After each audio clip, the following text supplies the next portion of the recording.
Hello दोस्तों, स्वागत है आप सभी का आपके अपने यूट्यूब चैनल सक्सेस मिरर 2.0 पर। तो दोस्तों आज हम पढ़ने वाले हैं आरपीएफ एएलपी टेक्नीशियन में आने वाले 20 महत्वपूर्ण साइंस से संबंधित प्रश्न और इनसे रिलेटेड फैक्ट के बारे में भी। तो बिल्कुल भी स्किप ना करें और लास्ट तक बने रहे। अगर आप हमारे चैनल पर नए हो तो सब्सक्राइब कर बेल आइकन को दबा ले। और लास्ट में आपसे क्वेश्चन भी पूछूंगा जिसका आंसर आपको कमेंट बॉक्स में बतानी है। साथ ही आप हमारे टॉप 20 क्वेश्चन में कितना अटेम्प्ट कर पाते हो कमेंट बॉक्स में जरूर लिखेंगे। तो चलिए स्टार्ट करते हैं। हमारा आज का पहला सवाल है, स्कर्वी पर्याप्त किस विटामिन के नहीं होने के कारण होता है जिसके परिणाम स्वरूप कमजोरी, रक्त अल्पता, मसूड़ों की बीमारी और त्वचा से रक्तस्राव होता है। तो इसका सही उत्तर क्या हो जाएगा। और दोस्तों किसी भी प्रश्न का उत्तर अगर आपको पहले से मालूम हो तो कमेंट बॉक्स में जरूर लिखा करेंगे। तो इसका सही उत्तर हमारा हो जाएगा ऑप्शन नंबर बी, एस्कॉर्बिक अम्ल। एस्कॉर्बिक अम्ल की कमी से स्कर्वी नामक बीमारी होती है। साथ ही दोस्तों इसके परिणाम स्वरूप कमजोरी होता है, रक्त अल्पता होती है, मसूड़ों की बीमारी होती है और त्वचा से रक्तस्राव होता है। हमारा अगला सवाल है, और दोस्तों ये बहुत ही महत्वपूर्ण सवाल है। साथ ही आज हम जो आपको टॉप 20 क्वेश्चन बता रहे हैं ये सारे के सारे इंपॉर्टेंट और 100% रियल आपके सभी competitive exam RPF LP technician एवं जो भी आप कॉम्पिटिटिव एग्जाम की तैयारी करते हैं उन सभी में आने वाले महत्वपूर्ण प्रश्न हैं। तो बिल्कुल भी स्किप ना करें और लास्ट तक बने रहेंगे। अगर आप हमारे साथ लास्ट तक बने रहते हो तो ये आपके एग्जाम के लिए बहुत ही यूजफुल होगा। तो चलिए प्रश्न की ओर बढ़ते हैं। हमारा आज का अगला सवाल है, निम्नलिखित में से कौन सा पुष्प का एक भाग है। तो इसका सही उत्तर हमारा क्या हो जाएगा। ऑप्शन नंबर ए, स्त्री केसर। स्त्री केसर और पुंकेसर पुष्प का भाग होता है, जबकि मध्य शिरा, शिराएं और शिरा विन्यास ये सभी पत्तियों की भाग होती है। हमारा अगला सवाल है, जल में अम्लीय और क्षारीय विलयन विद्युत का चालन करते हैं क्योंकि वह क्रमशः क्या और हाइड्रोक्साइड आयन उत्पन्न करते हैं। तो इसका सही उत्तर हमारा क्या हो जाएगा। Option number D, hydrogen. जब जल में अम्ल और क्षार को डाला जाता है दोस्तों तो वह क्या करता है, H+ आयन और OH नेगेटिव आयन यानी हाइड्रोजन और हाइड्रोक्साइड आयन उत्पन्न करते हैं। हमारा अगला सवाल है, निम्नलिखित में से सबसे भारी गैस कौन सी है। और दोस्तों ये बहुत ही इंपॉर्टेंट सवाल है और इसका सही उत्तर आप हमें कमेंट बॉक्स में लिखेंगे। तो सबसे भारी गैस कौन सी है, तो इसका सही उत्तर हमारा हो जाएगा ऑप्शन नंबर सी, रेडॉन। वायुमंडल में सबसे भारी गैस रेडॉन है। हमारा अगला सवाल है, निम्नलिखित में से किसकी बीमा बलाघूर्ण की बीमा के समान है। तो इसका सही उत्तर हमारा क्या हो जाएगा। ऑप्शन नंबर सी, ऊर्जा। चूंकि दोस्तों बल आघूर्ण और ऊर्जा की बीमा सूत्र बिल्कुल ही समान होती है, जो क्या होता है दोस्तों, M1L2T-2 होता है दोस्तों। हमारा अगला सवाल है, और दोस्तों ये बहुत ही महत्वपूर्ण सवाल है, ये प्रीवियस ईयर 2018 में एलपी में पूछा गया सवाल है। तो इसका सही उत्तर आप हमें कमेंट बॉक्स में लिखेंगे। किसी वस्तु को पृथ्वी के केंद्र में ले जाया गया, केंद्र पर उस वस्तु का भार कितना होगा। तो इसका सही उत्तर हमारा क्या हो जाएगा। Option number D, 0। चूंकि दोस्तों हम लोग जानते हैं कि पृथ्वी की सतह पर किसी पिंड का भार ध्रुवों पर अधिकतम होता है तथा भूमध्य रेखा पर क्या होता है, न्यूनतम होता है। जब इसे पृथ्वी के केंद्र पर रखा जाता है तब किसी वस्तु का भार क्या होता है, 0 हो जाता है। हमारा अगला सवाल है, उत्परिवर्तन म्यूटेशन शब्द मुख्य रूप से निम्न को संदर्भित करता है। तो उत्परिवर्तन अर्थात म्यूटेशन शब्द किसको संदर्भित करता है। तो इसका सही उत्तर हमारा क्या हो जाएगा। ऑप्शन नंबर डी, अनुवांशिक त्रुटि। अनुवांशिक त्रुटि का संबंध उत्परिवर्तन अर्थात म्यूटेंट शब्द से है। हमारा अगला सवाल है, स्वपोषी जीवों की कार्बन और ऊर्जा आवश्यकताओं को किस प्रक्रिया के माध्यम से पूरा किया जाता है। तो इसका सही उत्तर हमारा क्या हो जाएगा। ऑप्शन नंबर बी, प्रकाश संश्लेषण। स्वपोषी जीव कार्बन और ऊर्जा आवश्यकताओं को प्रकाश संश्लेषण की प्रक्रिया से पूरा करते हैं। और स्वपोषी जीव कौन होते हैं दोस्तों, जो स्वयं अपना भोजन को बनाते हैं। हमारा अगला सवाल है, धमनियां छोटी वाहिकाओं में विभाजित हो जाती है, उत्तकों तक पहुंचने पर वे आगे अत्यंत पतली नलिकाओं में विभाजित हो जाती है, जिन्हें क्या कहा जाता है। तो इसका सही उत्तर हमारा क्या हो जाएगा। ऑप्शन नंबर ए, केशिकाएं। केशिकाएं कहा जाता है दोस्तों जब धमनियां छोटी वाहिकाओं में विभाजित हो जाती है और उत्तकों तक पहुंचती है तो इसके आगे वो क्या होता है, अत्यंत पतली नलिका में विभाजित हो जाती है, जिसके कारण उन्हें केशिकाएं कहा जाती है। हमारा अगला सवाल है और दोस्तों ये बहुत ही महत्वपूर्ण सवाल है, साथ ही दोस्तों लाइक और शेयर जरूर कर दिया करेंगे। जो भी आपके दोस्त एएलपी टेक्नीशियन एमआरपीएफ की तैयारी करते हैं उन्हें शेयर जरूर कर दिया करेंगे, क्योंकि ये सारे प्रश्न उन सभी कॉम्पिटिटिव एग्जाम के लिए बहुत ही महत्वपूर्ण है। साथ ही दोस्तों जो भी हमारे चैनल पर नए वो सब्सक्राइब कर बेल आइकन को दबा लेंगे। तो चलिए प्रश्न की ओर बढ़ते हैं। हमारा आज का अगला सवाल है 18 वोल्ट की बैटरी पर कार्य करने वाला एक प्रकाश बल्ब 3 एम्पियर की धारा लेता है, बल्ब का प्रतिरोध क्या होगा। और दोस्तों ये बहुत ही महत्वपूर्ण सवाल है, ये प्रीवियस ईयर 2018 टेक्नीशियन में पूछा गया सवाल है।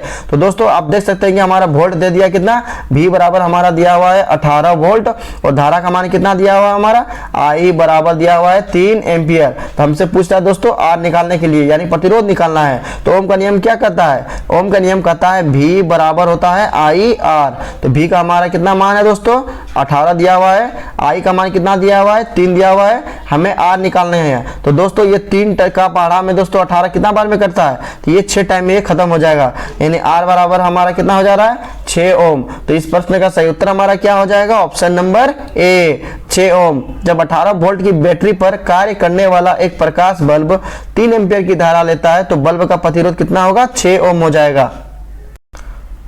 हमारा अगला सवाल है किसी वस्तु के किसमें परिवर्तन की दर को उसका त्वरण कहते हैं। तो त्वरण का मान कैसे ज्ञात किया जाएगा दोस्तों, तो इसका सही उत्तर हमारा हो जाएगा ऑप्शन नंबर डी वेग, यानी वेग में परिवर्तन की दर को त्वरण कहते हैं। हमारा अगला सवाल है बागवानी की वह शाखा जो सब्जियों के उत्पादन, भंडारण, प्रसंस्करण और विपणन से संबंधित है क्या कहलाती है। तो इसका सही उत्तर हमारा क्या हो जाएगा, ऑप्शन नंबर ए शाक कृषि, जिसे हम लोग दोस्तों क्या कहते हैं ओलेरी कल्चर भी कहते हैं दोस्तों। यानी ओलेरी कल्चर का संबंध हमारा किससे हो जाता है, सब्जियों के उत्पादन, भंडारण, प्रसंस्करण और विपणन से। हमारा अगला सवाल है और दोस्तों ये बहुत ही महत्वपूर्ण सवाल है, इसका सही उत्तर आप हमें कमेंट बॉक्स में लिखेंगे। श्वासन मूल जलोदबीज में क्या विशेष होती है। तो श्वासन मूल और जलोदबीज में क्या विशेष होती है, तो इसका सही उत्तर हमारा क्या हो जाएगा, ऑप्शन नंबर बी मूल, यानी दोस्तों श्वासन मूल और जलोदबीज में मूल विशेष होती है। हमारा अगला सवाल है परमाणु अभिक्रियाओं में उत्पन्न और रेडियोधर्मी नाभिक द्वारा उत्सर्जित उच्च आवृत्ति विकिरण जो कैंसर कोशिकाओं को नष्ट करने के लिए दवा में उपयोग किया जाता है उसका क्या नाम है। तो इसका सही उत्तर हमारा क्या हो जाएगा, ऑप्शन नंबर ए गामा किरण। गामा किरण दोस्तों रेडियोधर्मी नाभिक द्वारा उत्सर्जित उच्च आवृत्ति विकिरण है जिसका उपयोग कैंसर कोशिकाओं को नष्ट करने के लिए दवा में किया जाता है। हमारा अगला सवाल है सर्वाधिक तन्य धातु कौन सा है।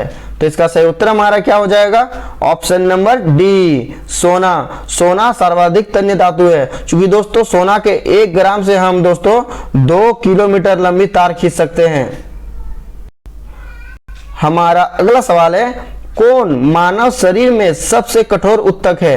तो मानव शरीर का सबसे कठोर ऊतक कौन सा होता है, तो इसका सही उत्तर हमारा क्या हो जाएगा, ऑप्शन नंबर सी दंत वल्क, जिसे हम लोग दोस्तों टूथ इनामेल भी कहते हैं। यानी मानव शरीर में सबसे कठोर ऊतक होता है इनामेल। हमारा अगला सवाल है और दोस्तों ये बहुत ही महत्वपूर्ण सवाल है, ये प्रीवियस ईयर 2018 टेक्नीशियन में ये पूछा गया सवाल है। तो इसका सही उत्तर आप हमें कमेंट बॉक्स में लिखेंगे। वह कौन सा एक साधारण उपकरण है जिसका उपयोग या तो विद्युत परिपथ को वियोजित करने या इसे पूर्ण करने के लिए किया जाता है। तो इसका सही उत्तर हमारा क्या हो जाएगा, आप हमें कमेंट बॉक्स में लिखेंगे। तो इसका सही उत्तर हमारा हो जाएगा ऑप्शन नंबर बी स्विच। दोस्तों विद्युत परिपथ में स्विच बहुत ही महत्वपूर्ण भूमिका निभाता है। जब हम स्विच को ऑन करते हैं तो यह परिपथ में क्या करता है, धारा मान बहने लगता है और परिपथ हमारा पूर्ण हो जाता है। और जब हम स्विच को ऑफ कर देते हैं तो परिपथ हमारा टूट जाता है, धारा का बहना रुक जाता है और परिपथ हमारा क्या होता है, ये खंडित हो जाता है। इसलिए स्विच का प्रयोग धारा को परिपथ को पूरा करने और परिपथ को तोड़ने के लिए किया जाता है। हमारा अगला सवाल है निम्नलिखित में से कौन सा जानवर अपनी त्वचा से सांस लेता है। तो इसका सही उत्तर हमारा क्या हो जाएगा, ऑप्शन नंबर ए मेंढक। चूंकि दोस्तों मेंढक एक उभयचर प्राणी है जो अपनी त्वचा से सांस लेती है। हमारा अगला सवाल है और दोस्तों ये बहुत ही महत्वपूर्ण सवाल है, तो इसका सही उत्तर आप हमें कमेंट बॉक्स में लिखेंगे। रदरफोर्ड के परमाणु मॉडल के संबंध में निम्नलिखित में से कौन सा कथन सही नहीं है।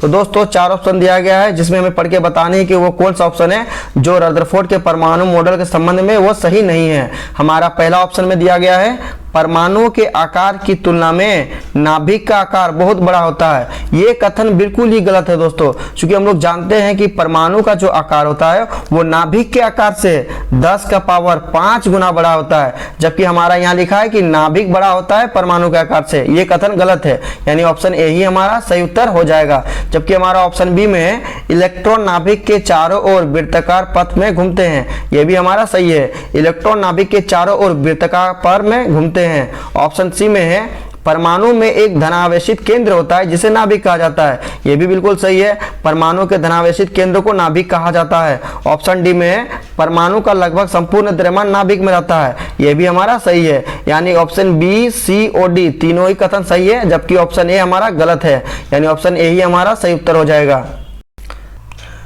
हमारा अगला सवाल है और दोस्तों आज का हमारा ये अंतिम प्रश्न है। साथ ही आज हमने जो आपको टॉप 20 क्वेश्चन बताया ये सारे के सारे इंपॉर्टेंट और 100% रियल आपके सभी competitive exam RPF, LP, technician other सभी कॉम्पिटिटिव एग्जाम में आने वाले महत्वपूर्ण प्रश्न हैं। तो सभी प्रश्नों को अच्छे से देखेंगे और उन्हें याद करेंगे। साथ ही दोस्तों लाइक और शेयर जरूर कर दिया करेंगे और जो भी हमारे चैनल पर नए हो सब्सक्राइब कर बेल आइकन को दबा लेंगे। तो चलिए प्रश्न की ओर बढ़ते हैं। हमारा आज का अंतिम प्रश्न है दोहरे कार्बन आबंध वाले यौगिकों को किसके रूप में जाना जाता है।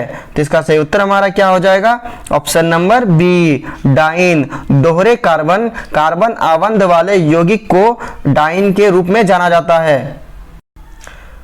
अब लास्ट वीडियो के क्वेश्चन का आंसर। लास्ट वीडियो मैंने आपसे क्वेश्चन पूछा था कि चिकनगुनिया का कारक क्या होता है और इसका सही उत्तर ऑप्शन नंबर सी था, वायरस। और लगभग सभी स्टूडेंट्स का सही जवाब दिया और मोस्टली स्टूडेंट्स के बारे में डिटेल्स में लिखा। तो मैं आपको फिर बोलूंगा कि क्वेश्चन के बारे में आपको जितना ज्यादा से ज्यादा पता है उन्हें आप लिखा करो, क्योंकि जो चीजें आप लिख देते हो उन्हें आप कभी नहीं भूलते हो।